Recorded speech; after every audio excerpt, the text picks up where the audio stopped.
ஜெய் ஸ்ரீ மாத்ரே நமக. ஜெய் குருதத் ஜெய் குரு பரசுராம். நமஸ்காரம். நான் கரூர்லேருந்து வல்சலா பண்ணிக்க பிரசன்ன ஜோதிடர். இன்றைக்கி நம்ம சித்ரா பௌர்ணமி வழிபாடு.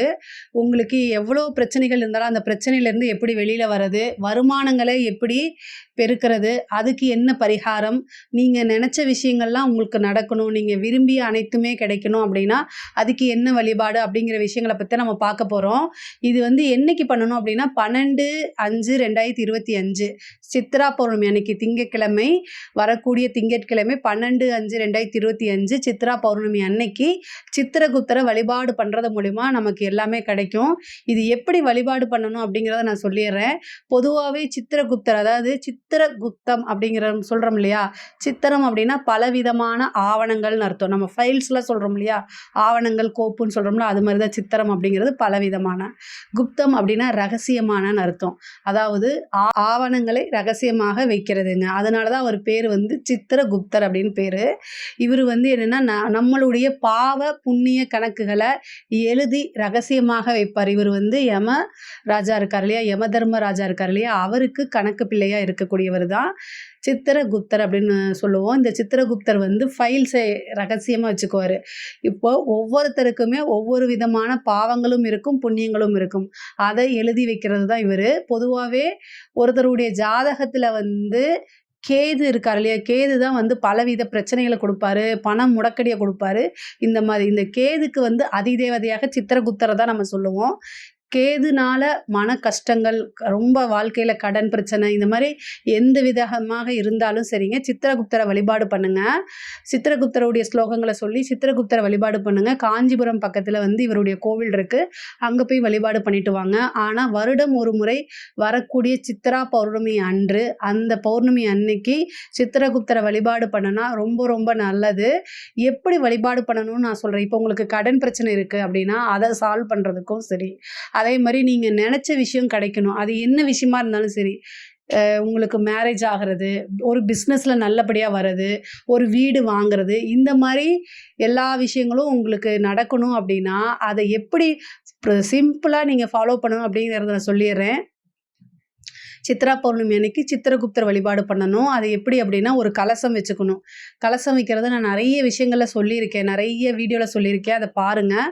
சிம்பிள் தான். ஒரு வாழை இலை பரப்பி அதில் பச்சரிசி போட்டுட்டு அது மேலே ஒரு குடம் வச்சுக்கணும். சின்னதாக ஒரு சொம்போ வச்சுக்கலாம், பித்தளையோ அல்லது காப்பர்லேயோ வச்சுக்கோங்க. அதில் தண்ணி மஞ்சள் ஊற்றி, ஜலத்தில் மஞ்சள், அதுக்கடுத்தது ஏலக்காய், பச்சை கற்பூரம், வாசனை திரவியங்கள் போட்டு மாயிலை வச்சு அதுக்கு மேலே தேங்காயை வச்சிடணும். இதுதான் கலசம் வைக்கக்கூடிய மெத்தடு. கலசம் வச்சுட்டு அந்த கலசத்தில் பார்த்திங்கன்னா உங்களுக்கு தர்பை எடுத்து, தர்பையை முடிச்சு அதில் மேலே சொரிய வச்சிடணும். அதுக்கப்புறம் அதுக்கு பூ போடணும். விளக்கு பொருத்தி வச்சுட்டு 2 விளக்கு பொருத்தி வச்சுட்டு சித்திரகுப்தரை ஆவாகனம் பண்ணிக்கங்க. எப்போவுமே கலசம் வைக்கும்போது எந்த தெய்வத்துக்காக நம்ம பிரார்த்தனை பண்ணுறோமோ அந்த தெய்வத்துக்கு ஆவாகனம் பண்ண வேணும். ஆவாகனம் பண்ணி முடிச்சுட்டு என்ன பண்ணணும் அப்படின்னா, சித்திரகுப்தருடைய ஸ்லோகம் சொல்லணும். அதுக்கு முன்னாடி நீங்கள் எழுதணும் கணக்கு. பொதுவாகவே அவருடைய வேலை என்ன, அவருக்கு பிடித்தமான என்ன எழுதுறது தான். கணக்கு எழுதி வைக்கிறது தானே அவரோடது. ஸோ நம்மளும் எழுதி தான் அவருக்கு வைக்கணும். எழுதி வச்சாலே அது நடந்துடும். அதே மாதிரி அவருக்கு புரியக்கூடிய மொழி எழுத்து தான். பொதுவாகவே எழுதுறது ரொம்ப ரொம்ப பிடிச்ச ஒரு விஷயம் அவருக்கு. நம்மளும் அதை எழுதி தான் வைக்கணும். ஒரு ஒயிட் ஷீட்டை எடுத்துகிட்டு, கோடு போட்ட ஷீட் வேணால், கோடு போடாத ஒரு ஷீட்டை எடுத்துக்கிட்டு எழுதணும். பச்சை கலர் பேனால் எழுதுங்க. ஒயிட் கலர் ஷீட்டு, க்ரீன் கலரில் பென்னு, இது கம்பல்சரி ஃபாலோ பண்ணிக்கோங்க. பண்ணிவிட்டு இப்போ உங்களுக்கு ஒரு பிஸ்னஸ் பண்ணுறீங்க அப்படின்னா, உங்களுடைய பிஸ்னஸ்ஸு நீங்கள் என்ன தொழில் பண்ணுறீங்களோ அந்த தொழிலுடைய ஸ்தாபனத்தோட பேர் எழுதிக்கணும். சரிங்களா? அதுக்கு அடுத்தது என்ன பண்ணணும் அப்படின்னா, இன்கம் எவ்வளோ வரணும்னு நீங்கள் நினைக்கிறீங்களோ அது வந்த மாதிரி எழுதிருங்க. அவ்வளோதான், சிம்பிள். இப்போ புரியுதுங்களா? நீங்கள் ஒரு தொழில் ஸ்தானம், ஒரு பெரிய லக்ஷ்மி மில்ஸ் அப்படின்னு நீங்கள் எழுதுறீங்கன்னு வச்சுக்கோங்களேன், இல்லை போட்டு ஏதாவது ஒன்று எழுதுறீங்க, அதில் உங்களுக்கு நஷ்டமாக இருந்தால் கூட லாபமாக அதில் நீங்கள் வந்த மாதிரி எழுதணும். ஆள் மனசில் பதிய வச்சுட்டு அதை எழுதுங்க. எழுதிட்டு அதை மடிச்சுட்டு அங்கே அந்த கலசத்து மேலே வச்சுருங்க. வச்சுட்டு நீங்கள் சித்திரகுப்தருடைய ஸ்லோகம் தெரியலன்னா இந்த வீடியோவுடைய எண்டில் உங்களுக்கு நான் கொடுக்குறேன். அந்த ஸ்லோகத்தை 108 முறை சொல்லிட்டு தேங்காய், வாழைப்பழம் ப்ளஸ் பொங்கல் அவருக்கு என்ன பிடிக்குமோ, அதாவது உங்கனால என்ன முடியுமோ நெய்வேத்தியம் பண்ணலாம். பொங்கல் பண்ணலாம், சர்க்கரை பொங்கல் பண்ணலாம், கேசரி பண்ணலாம். ஏதோ ஒண்ணு ஒரு ஸ்வீட் மாரி செஞ்சு நெய்வேத்தியம் பண்ணிட்டு, நீங்களும் சாப்பிட்டு மத்தவங்களுக்கும் அத குடுத்துருங்க. அந்த கலசத்த நீர் எடுத்து நீங்க காலையில வந்து வீட்ல தெளிச்சு விட்டுட்டு, தொழில் ஸ்தாபனத்தில் தெளிச்சு விட்டுட்டு, கொஞ்சம் நீர் எடுத்து நீங்க குளிக்கிறதுலயும் கலந்து குளிச்சுக்கலாம். இந்த எழுதின பேப்பர் இருக்குல்ல, அத அப்படியே நீங்க சாமி இதுலயே வச்சிருக்கணும். சாமியுடைய செல்ஃப்லயோ, சாமி ஃபோட்டோ கடையிலயோ வச்சுருங்க. அடுத்த சித்ரா பௌர்ணமிக்குள்ள நீங்க என்ன எழுதுறீங்களோ அது நடந்துரும். இப்போ நீங்க வந்து உங்களுடைய இன்கம் உதாரணத்துக்கு ரூ. 1,00,000ன்னு வச்சுக்கங்களேன். ஆனா, நீங்க எனக்கு 10,00,000 வந்திருக்கு அப்படிங்கிற மாரி கணக்கு எழுதி வச்சுருங்க. வரவு செலவு கணக்கு கண்டிப்பா எழுதணும். உங்களுடைய சொத்து மதிப்ப எழுதுங்க. உங்களுக்கு ஒரு 10 வீடு இருக்குது. ஆனா, என்ன உங்களுக்கு உங்கனால உங்கனால இயல்பா என்ன முடியுமோ அத எழுதி வைங்க. நீங்க வந்து ஒரு சாதாரணமா உங்களுடைய இன்கம் இப்போ வந்து ரூ. 1,00,000 அப்டின்னா, நீங்க அத 1,50,000 மாத்தலாம். ஓகேங்களா? ஆனா 2,00,000 மாத்தலாம். அத மீறி 1,00,00,000 நீங்க எழுதி வச்சீங்கன்னா, அதெல்லாம் போங்கு. நியாயமானத எழுதுங்க. அவ்வளோதான் நான் சொல்லுவேன். உங்கனால உங்களுக்குன்னு ஒரு சோர்ஸ் இருக்கு. இந்த சோர்ஸ வச்சு நம்ம இவ்ளோ ஏர்னிங்ஸ் பண்ண முடியும்னு நெனைப்பீங்க இல்லையா? அந்த இன்கம்ம எழுதணும். ரூ. 1000 சம்பாரிக்கிறவங்க என்னவா எழுதலாம்? ரூ. 10,000 எழுதலாம். ரூ. 1000 சம்பாரிக்கிறவங்க 1,00,00,000ன்னு எழுதுனா அது போங்கு. சரிங்களா? அதனால உங்கனால என்ன முடியுமோ, வருஷத்துக்கு நீங்க ஒரு 15,00,000 சம்பாரிக்கிறீங்க அப்டின்னா, அத வந்து உங்கனால எவ்வளோ கொண்டு போ முடியும்? இந்த வருஷம் என்னால 20,00,000 கொண்டு போ முடியும்னா, அப்படி எழுதி பழகுங்க. என்ன உங்கனால முடியுமோ, அத நீங்க கண்டிப்பா எழுதுங்க. அதே மாரி உங்களோட சொத்து மதிப்பை எழுதணும். ஒரு வீடு உங்களுக்கு எதுவுமே இல்ல அப்டின்னா, இந்த வருஷம் நம்ம வீடு வாங்கணும்னு நீங்க மனசுல நெனச்சீங்கன்னா, என்னன்னா ஒரு 50,00,000க்கு ஒரு வீடு இருக்கு அப்படின்னு எழுதலாம். இதெல்லாம் நான் உதாரணமா சொல்றேன். உங்களோட ஏர்னிங்ஸுக்கு தகுந்த உங்களுடைய கெப்பாசிட்டி என்னவோ அதத்தான் எழுதணும். அதுக்கு மீறி போங்காலாம் எழுதிறாதீங்க. ஆனா சிம்பிளா உங்க மனசுல இது நான் இப்போ ஒரு வீடு வாங்கணும், ஒரு நிலம் வாங்கணும்னா அதோட மதிப்புன்னு தெரியும் இல்லையா? ஒருத்தர் 50,00,000ல முடியும். ஒருத்தர் 1,00,00,000ல முடியும். இன்னொருத்தர் 10,00,00,000ல முடியும். ஆனா ஆளுக்கு தகுந்த மாரி எழுதுங்க. ஒருத்தர் 50,00,000த்துல முடியிறவரு 10,00,00,000க்கு அப்படின்னு நீங்க நெனச்சீங்கன்னா, அது முடியாது. வேஸ்ட்டு. பூஜை செய்றதே வேஸ்ட்டு. ஆனா மனசுக்குள்ள உங்களுக்கு பிராப்தமும் இருக்கு, அதுக்கு தகுதியும் இருக்கு, எல்லாமே இருக்கு.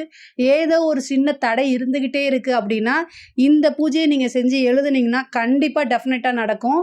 இது எல்லாமே அனுபவ பரிகாரங்களா தான் நான் உங்களுக்கு சொல்றேன். அது போக இதுக்கு ஒண்ணும் பெருசா செலவெல்லாம் கிடையாது. தேங்காய், வாழைப்பழம் தான் செலவு. சித்ரா பௌர்ணமி அன்னைக்கு இத நீங்க செய்யுங்க. நெறைய பேர் இதுல சக்சஸ் ஆயிருக்காங்க. ஒரே ஒரு பரிகாரம் ரொம்ப சிம்பிளானது தான். இதே மாரி கடன் பிரச்சனை இருக்கு உங்களுக்கு.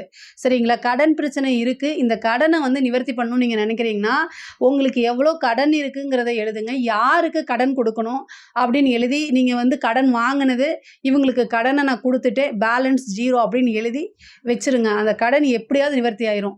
இல்ல அதாவது நீங்க ரூ. 1,00,000 கடன் வாங்கியிருக்கீங்க. ஆனா 2 மாசத்துல குடுக்க முடியும். 3 மாசத்துல குடுக்க முடியும் அப்படின்னா, அந்த டேட்டுல நீங்க குடுத்த மாரி வரவு வச்சுருங்க.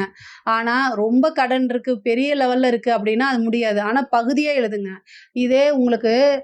5,00,000 கடன் இருக்கு. ஆனா ஒரே வருஷத்துல என்னால ரூ. 5,00,000 அடைக்கிறதுக்கு முடியாது. 2,00,000 இந்த வருஷம் என்னால அடைச்சிற முடியும் அப்படின்னா, யார்ட்ட வாங்கியிருக்கீங்களோ அவங்க எவ்வளோ கடன் இருக்கு, இந்த வருஷம் எவ்வளோ அடைக்க போறீங்க, அத அடைச்ச மாரி போட்டு எழுதி வச்சுருங்க. அந்த ரூ. 2,00,000 நீங்க அடைச்சிற முடியும். எல்லாமே உதாரணத்துக்கு உங்களோட கணக்கு வழக்கு உங்களுக்கு தான் தெரியும். எச்சாவும் இருக்கலாம், கம்மியாவும் இருக்கலாம். ஸோ அது மாரி எழுதுங்க. இப்போ ஒரு வீடு வாங்கணும்னு நெனைக்கிறீங்கன்னா, வீடு வாங்குன மாரி உங்களோட சொத்து மதிப்ப எழுதுங்க. அந்த மாரி எழுதி பழகுங்க. அதாவது உங்களுடைய கெப்பாசிட்டிய தாண்டி கற்பனையில எழுதாதீங்க. என்ன இயல்போ அத எழுதி வைங்க. கண்டிப்பா நடக்கும். இது நெறைய பேத்துக்கு நடந்திருக்கு. அதனால தான் நான் அனுபவ பரிகாரமா சொல்றேன். நெறைய பேத்துக்கு நடந்திருக்கு. நெறைய பேத்துக்கு நடக்கல. நடக்காதவங்களோட சீட்ட எடுத்து பார்த்தா, அவங்க இஷ்டத்துக்கு சைபர போட்டு வச்சிருக்காங்க. அதெல்லாம் எப்படி முடியும்?